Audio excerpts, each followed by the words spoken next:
Welcome to the Primitive Camping and Bushcraft Podcast. I'm your host, Chris Spear. So here, we're going to talk about gear, grit, and the kind of stories you only get around a fire.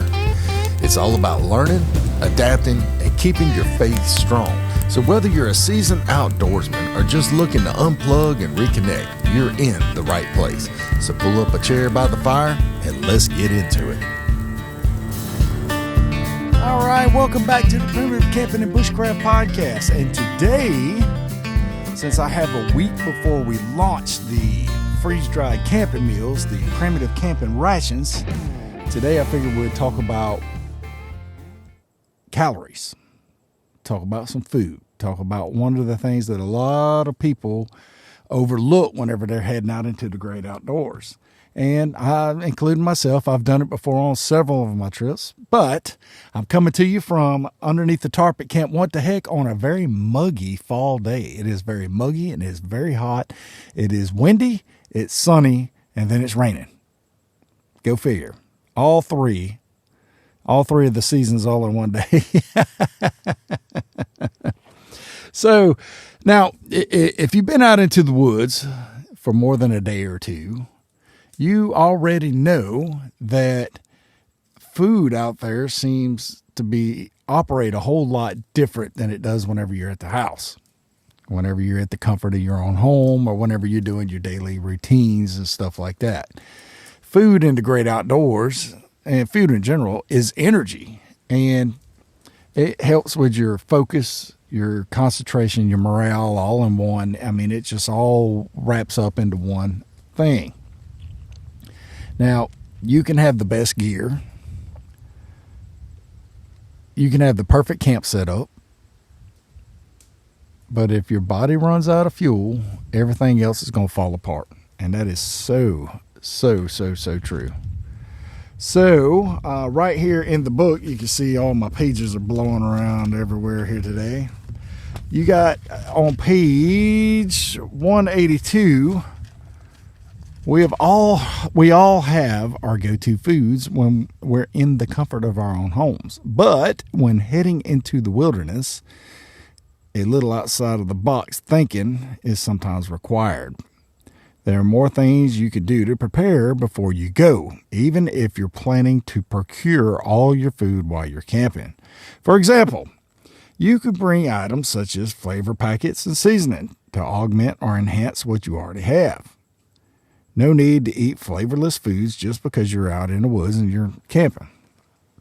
When you're planning to travel several miles into the wild, food becomes a major consideration for two main reasons. One, food is heavy.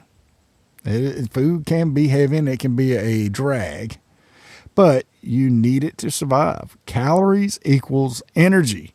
During my time in the military, I ate more MREs, meals ready to eat, than I can count. Sometimes they were good, sometimes they were horrible, but the fact is they provided more than 2,000 calories apiece. Sometimes we would eat 3 of them a day, so we'd go through 6,000 calories a day, but you needed it in the austere environments that we worked in. When you're in a situation where you're expending a lot of calories, you have to be able to replenish them. Activities such as rock climbing, hiking over plenty of hills, swimming or canoeing, kayaking, they all require you to expend a lot of energy. And if you're not replacing those calories, you're going to get exhausted in no time. Trust me, your energy levels will get used up very quickly when primitive camping. But instead of explaining why you need food, which you likely already know this, let's explore how to ensure you have enough when you need it. All right, so then after that, we go through the dehydrated foods, the freeze-dried foods, the just add water, prepackaged and procured foods and stuff. And that's all in the Primitive Camping and Bushcraft book on page 182. I just read that out of there. And so now we're going to dive into meal planning for the field. How to plan smart, what people get wrong, and a few hard lessons that I've learned over the years. Then at the end, I'm going to tie it into something a little bit deeper, something about how God provides what we need when we need it. So let's turn the page, so to speak, and let's start right here. Most people underestimate how much they've burned in the woods, how many calories they've burned in the woods. A lot of people really underestimate that. So what I mean by underestimate is you're moving more, you're carrying more, and you're working in conditions that your body isn't used to. Even something as simple as, trying to stay warm in cold weather can burn hundreds of extra calories. When you're shivering, you're burning calories. When you're trying to keep warm, you're burning calories. You're constantly burning calories. And if I keep hitting this table, you guys are going to be like, what's he doing? But when I first started doing longer bushcraft trips, primitive camping trips, I'd pack light. I'd throw in a couple of freeze-dried meals or whatever. My whole basis of that was to see if I could go on 10 items, like the Alone show used to, when it first started out 12, 13 years ago, something to that effect. I would go out and just practice those and practice those and practice those. And I would do it to the point where, it was basically a self-created survival situation, where I'd head into the woods and practice. But that's how you get better at doing things like this, is by practice. And that was considered practice. But since then, I have grown up a lot. And, I didn't just start it 13 years ago. I did primitive camping my whole life before it was even really called primitive camping. Me and my brothers just thought it was camping, and then when TV shows started coming along and popularized it, what was the name of that one with Dual Survivor, I guess is the name of it. That come out, started really popularizing it, and then Survivor Man and of that nature really started popularizing the bushcraft and the primitive camping world and the survival world. And then TV just took it and ran with it, and then now all of a sudden survival, bushcraft, and camping is a hundreds of millions of dollars a year industry, if not in the billions already. And I did a video a while back explaining, it was like $700 million a year or something that survival brings in just in separate survival courses throughout the country. And that's the United States. That's not worldwide. That's not Australia and Europe and, countries of the such that do survival classes and stuff like that. They are, if you throw them in there, worldwide, it'd be in the billions. So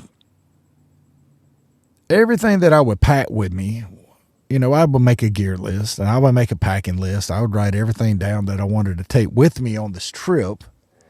And it looked great on paper, sounded great on paper. But by the time you got out into the woods on day 2, I'd feel the slump, and everybody's felt that slump where it's just, I don't have the energy today. I'm tired. I think I'm just going to sleep in a little bit. That's kind of like me this morning. Get a little lightheaded, a little slower to think. Common tasks aggravate you.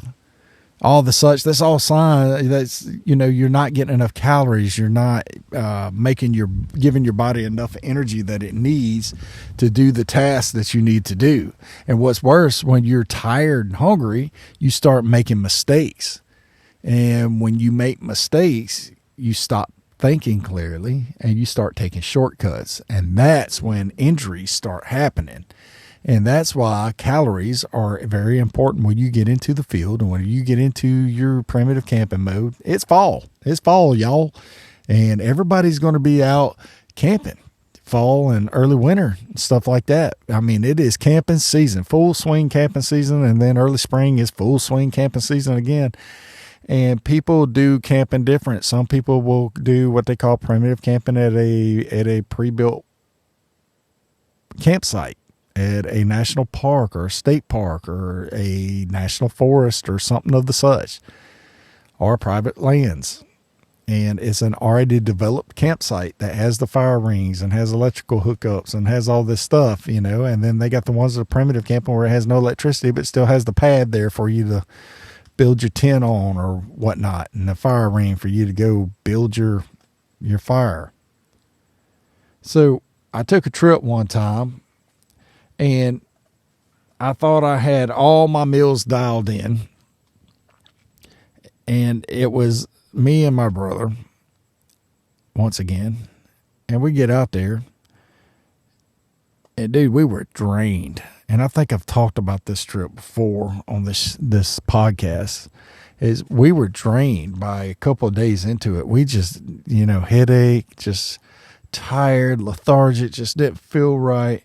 And I'd actually packed a little bitty tube of peanut butter, and I was using that peanut butter to see if I could trap a squirrel or two, during squirrel season. And yeah, no, that didn't work out. So I ate the peanut butter, and dude, instantly, I felt better.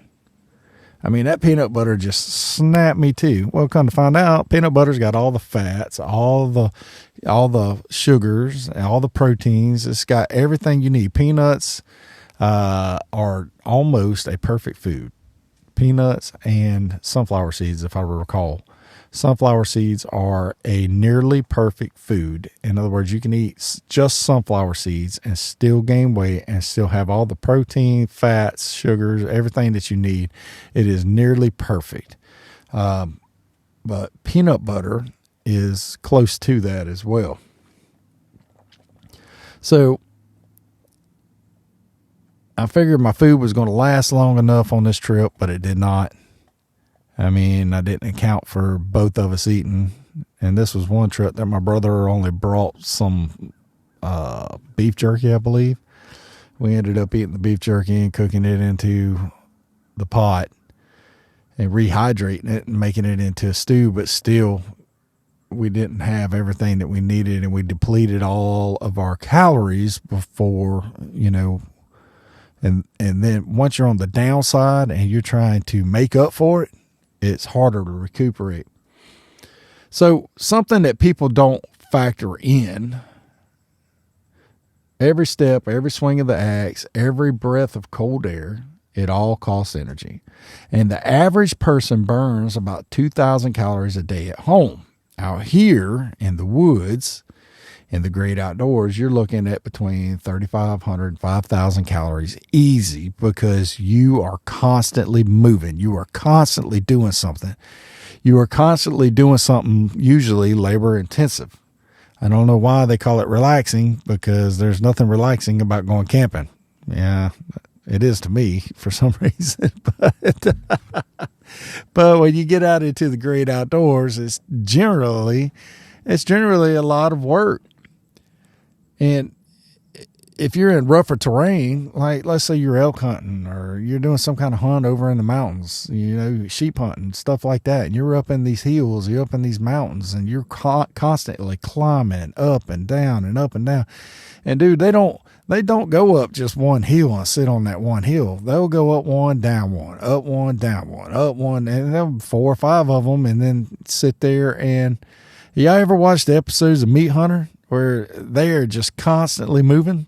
Dude, that right there is like, wow, me, I'd be screaming on the first one up, like, my back hurts or my ankle hurts or I twisted something or whatever, But so when you're planning food for a trip, you're not planning for comfort, you're planning for survival efficiency. You're trying to match what you burn. That's the goal. Actually, you're trying to do a surplus. Now, I watched a video with Clay Hayes a while back on YouTube where he got dropped off for a week or two for an elk hunt or a moose hunt or something in Alaska. and they just dropped him off in this bog. And he was on a river, on the edge of a riverbank, and he camped out there, and all he brought was some freeze-dried meals. And he didn't catch it. He didn't shoot anything for a week, and he had to go into survival mode because his freeze-dried meals were only giving him like 700 calories a day, but he was expending several thousand calories a day. So instead of packing 2 meals or snacks, I now plan food by the calorie count, So I pack 120 calories per ounce of weight if possible.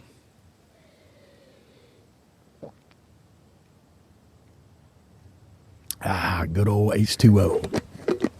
So things like peanut butter, nuts, a little bit of olive oil, some granola or jerky, all high calorie and small, and they actually help with balancing out all your calories. And then you add your carbs and your other proteins of the such, and that actually keeps you going. Now, since I now own the the freeze dryers, I'm able to make extremely calorie dense foods and take them with me at an extremely light weight. Like one meal could be less than 3 ounces.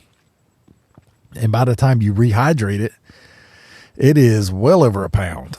And dude, they have so many calories in these. Like, let's take large lima beans, the big old white beans we call down here in South Mississippi. And you add some ham in with that. Now, these ain't going to last 10 or 15 years, but they are extremely calorie dense. Now, here's the thing for the people that are listening right now and then just scroll on. If you are interested in some type of food that you normally typically do not get on the shelves, let me know. I will cook it for you. I will freeze dry it for you, and I will ship it to you. Now, that's a little tidbit. That's an Easter egg inside of the show. And if you actually heard that and you want something specific, I will do small batch runs of whatever item you request to do. Now, you have to give me a little bit of lead time to be able to cook it or whatnot. Or if there's something the way you want it done, you send me your recipe and I'll cook it that way and we'll work it out. I am able to make 25 meals per batch. 25 meals per batch. That's making a large pot of whatever. Now, I could do this and send it off to you. And I was thinking about doing this in small batches and just offering like, hey, this week I have 25 batches of white beans. And first come, first serve. You want all 25? I'll work a deal with you and send those out. Or this week, hey, I did 25 batches of red beans or 50 batches of red beans. Send it out. Hey, this week I did a pot roast. And I did pot roast potatoes, carrots, and celery. And I got 10 batches of that. And that's what I'm thinking about doing. And just offering stuff that you really can't get in the stores. Every bit of it is home-cooked meals prepared right at my restaurant. And then freeze-dried. And once it's freeze dried, it lasts. Now, if it's got a lot of high fat content in it, like if it is a meat with a lot of fat in it or anything like that, you're going to want to eat it, 6 months to a year, something to that effect, or within 2 years.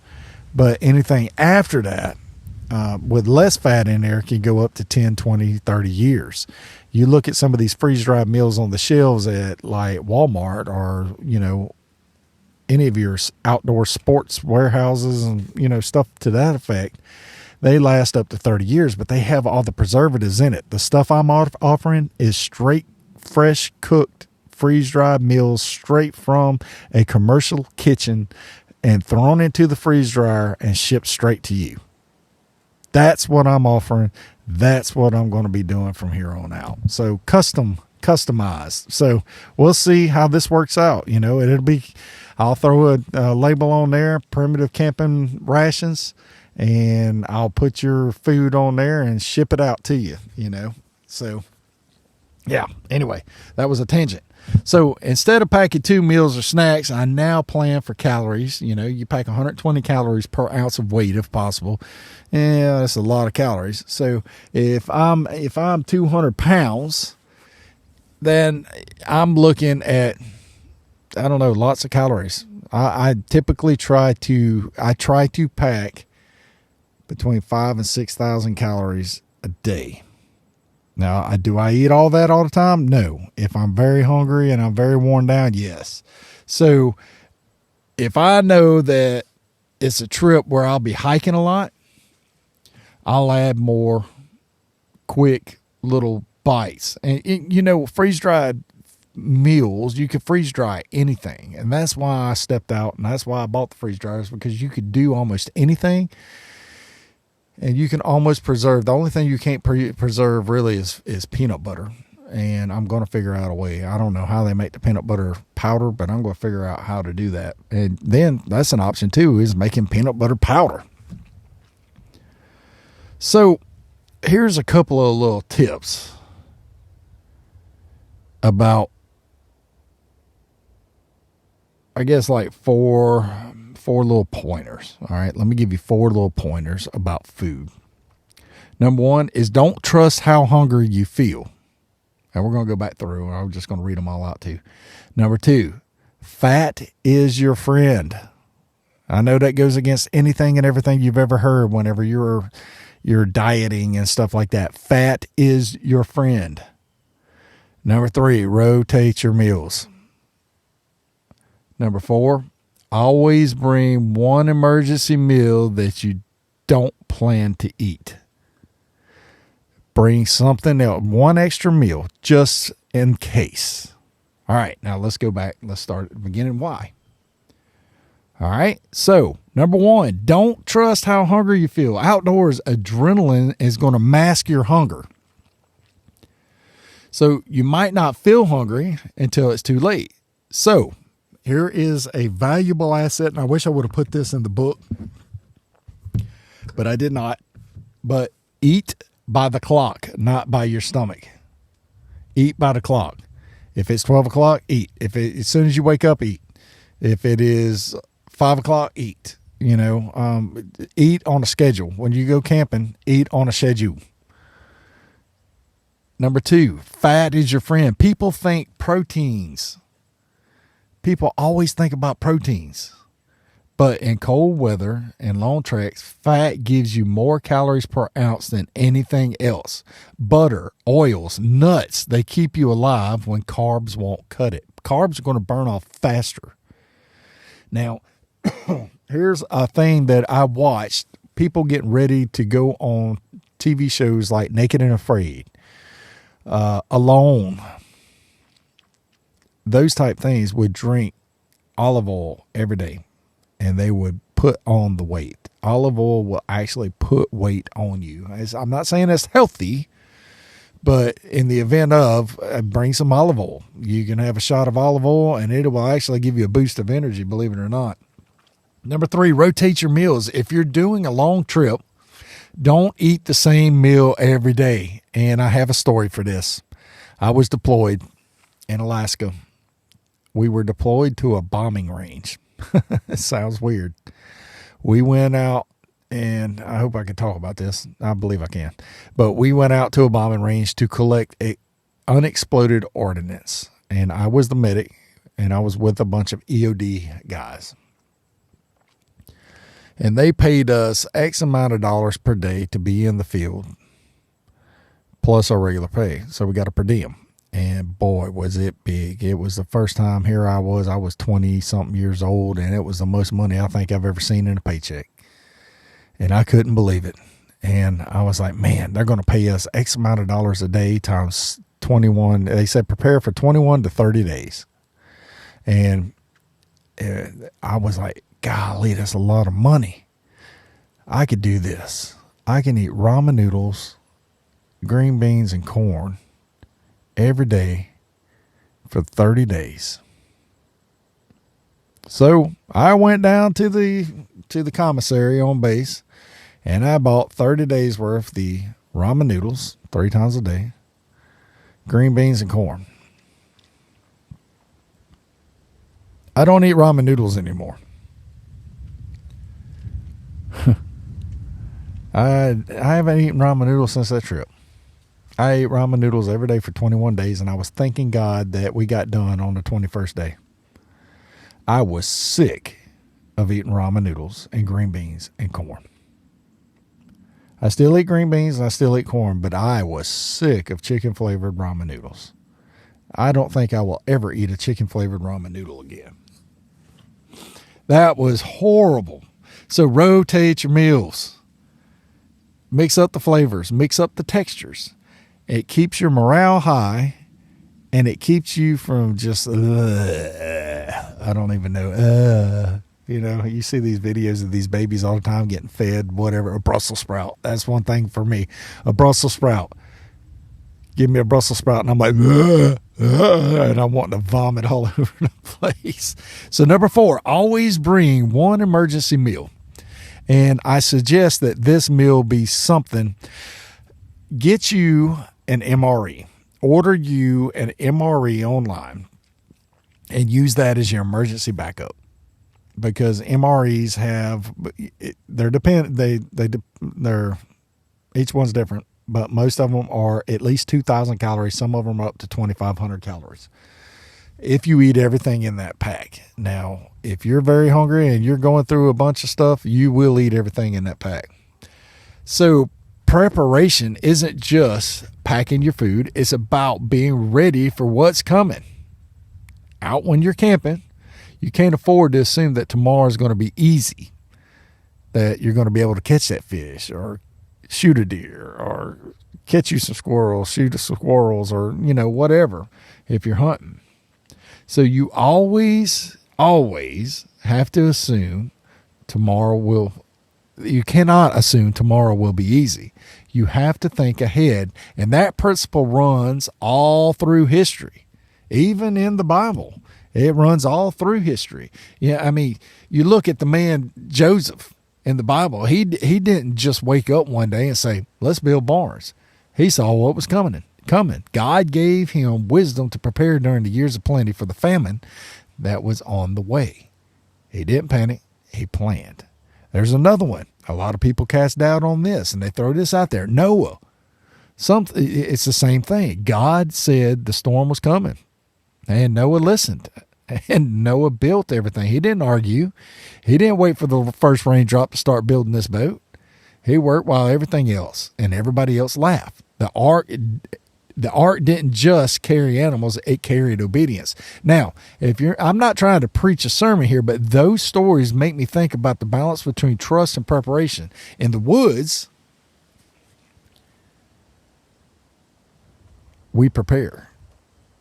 We plan for cold nights, bad weather, and long hikes. But in life, sometimes we forget to prepare spiritually or mentally the same way. It's easy to say, I'll handle it when it comes, but that's not how Joseph made it through the famine, and that's not how Noah made it through the flood. God gave both of them time, and they used that time wisely. So when I'm packing food now, I think about that balance, the wisdom and the faith, that you've got to be prepared like Joseph was, but trust like the Israelites collecting manna. They could go around collecting this manna off the rocks and off the ground and stuff like that and eating it. Some days God says, store it. Some days he said, trust me for today. And that's the hardest part of our faith. It's not always one or the other. Sometimes it's both. Sometimes there's plenty. Sometimes there's not. So, if you look at Matthew chapter 6, verse 11, and this is the model prayer that Jesus gave us to pray. And in here, verse 11, it says, give us this day our daily bread. And I don't care if you have been to church all your life or not been to church all your life, there is a reason that is in there. Over the years, it's hit me a lot different. And when you're out camping or whatnot, and you're sitting by the fire after a long day, your food means more. You feel it. You appreciate it. You taste it. You know what it's like to really depend on what is going in your mouth, going in your stomach. When it comes to that verse, and I'm not cherry picking the verses here, but there's a reason why that one's there. Jesus wasn't just talking about food. He was talking about our daily dependence. Give us this day our daily bread. He was reminding us that God gives us enough for today. Not all at once, not for weeks ahead, but for today. And that's where it ties back into the woods. You can prepare your meals, plan your calories, but you can't predict every storm, every delay, every mishap, every twisted ankle, every injury. It's the same thing in life. Sometimes he puts you in a Joseph season. He gives you time to prepare. He gives you time to store it up, to get things right for what's coming. Other times he puts you like Elijah, waiting by a dried up creek or brook, wondering where your next meal's coming from, and then suddenly the ravens show up and they give you your food.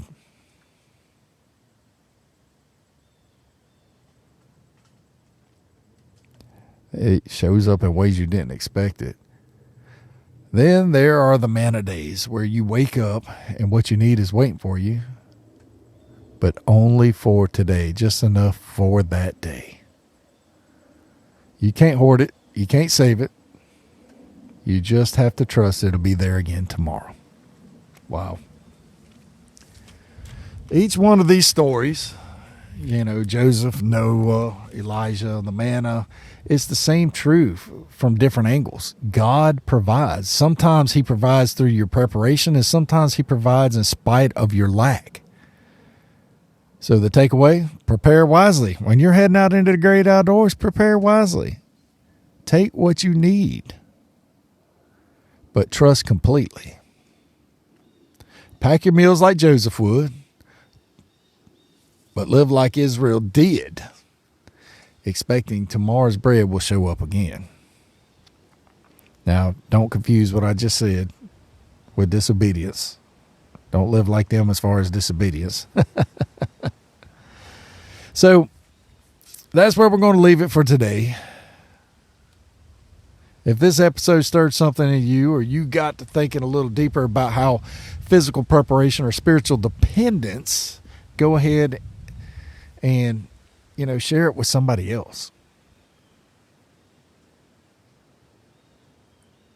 If you enjoyed what you hear or whatnot, let me know. Leave a comment on the whatever site you're listening to it on, or if you're watching it on YouTube or whatnot. I don't have a very big audience on YouTube. I got a bigger audience on listening to the actual podcast. So there, I do appreciate you guys. But remember what I said in the middle of this podcast. I will be doing short runs of the actual freeze-dried meals specifically for people if you wish. And just get in touch with me. And my email address will be listed underneath this in the show notes. And whenever I switch over to the new website, primitivecamping.com, I will shift the email address as well. So anyway, until next time, remember, in all your ways acknowledge him, and he will direct your paths. I'll see you next time. God bless you. Thanks for sitting around the fire with me today. If this episode gave you something to think about, if it helped you feel a little bit more prepared, or it even stirred your faith a tiny bit, go ahead and share it with someone else who might need it as well. We don't go camping to run away from life. We come out here to slow down and recharge. So grab another log, throw it on the fire, and remember this: in all your ways, acknowledge him, and He will direct your path. I'll see you next time. God bless you.